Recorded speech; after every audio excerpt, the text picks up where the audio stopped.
What's it saying, my precious, my love? Is Smeagol losing his nerve? No, never. Smeagol hates nasty hobbits. Smeagol wants to see them dead. And we will. Smeagol did it once, and he can do it again. It's ours. We mustn't get the precious. We must get it back. Patience, my love.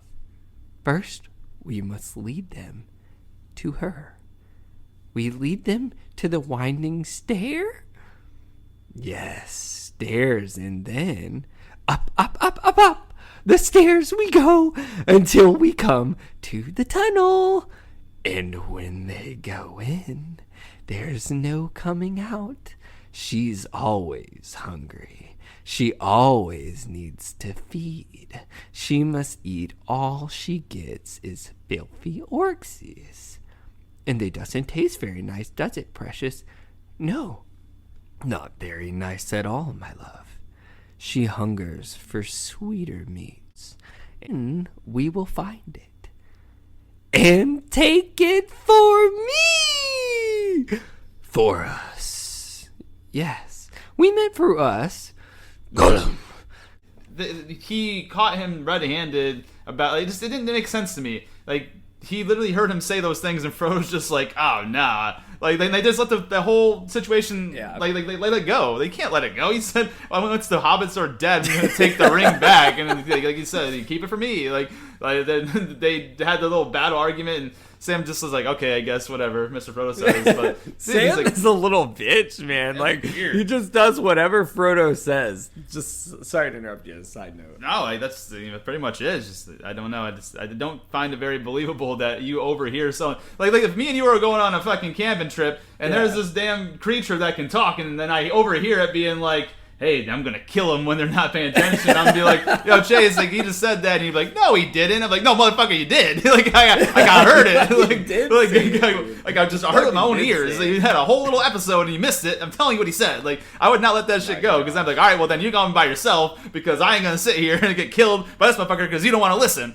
Like, you know, so I don't know, man. It's just weird. Film overall. That part one specifically. Yeah. So for me, this has been the film that had the most amount of differences, and also the most amount of differences that affect the plot line. Like the one with Saruman there and falling off, like we talked about it yesterday, or not, sorry, last week when we closed out like the aftermath of the big war and everything.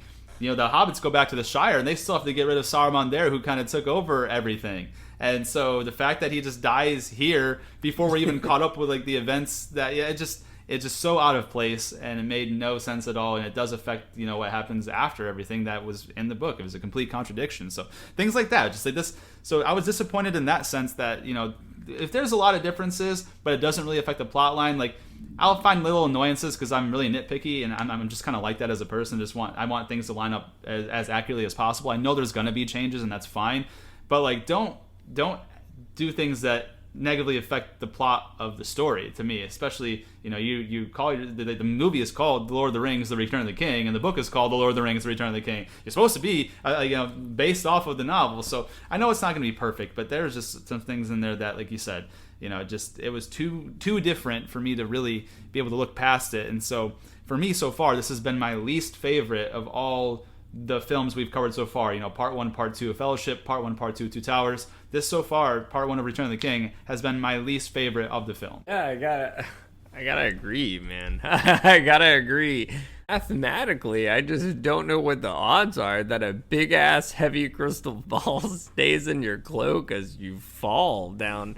I called it 50 feet. You said that shit was like 3 stories. Dude, that shit was like 20 stories. That was for sure at least 150 feet in the air. At least. Like, could be more. Like, I just don't know who was in charge of that scene, because I would have even looked at that in the cutting room floor and been like, this just doesn't make, like, it's cool looking at this, just doesn't make any sense. I got the bridge mill like stabbed him. I don't know, man. This was, I have to say, yeah, this was bad. This So was my I least just did favorite. some quick research while we were talking here, and the Tower of Orthanc is said to be 500 feet tall. 500 feet. So this guy fell 500 feet, but that Palantir stood right where it was supposed to be in his sleeve, all 500 foot of that drop. So just wanted to throw that out there. I don't know. I mean, this what I like the movie. Like, if I looked at it like its own thing, like if I didn't look at it as Lord of the Rings, I would probably enjoy it. I enjoyed it as a kid watching it in theaters because I wasn't thinking about this stuff. But this was truly my least favorite of all the films, Lord of the Rings, we watched. On a scale of 1 to 10, where would you put this part 1? For me, I would give this, on a scale of 1 to 10, part 1 of The Return of the King, the extended edition, I would give it 7.1 out of 10. That's pretty rough. That's just passing, though. It's still pass. I would give it... It had some cool moments, though. Like, it had some cool visuals. And I really liked the whole Nazgul thing. I thought it was cool. And Gollum, with his crumbs. That was pretty tricksy. I like that one.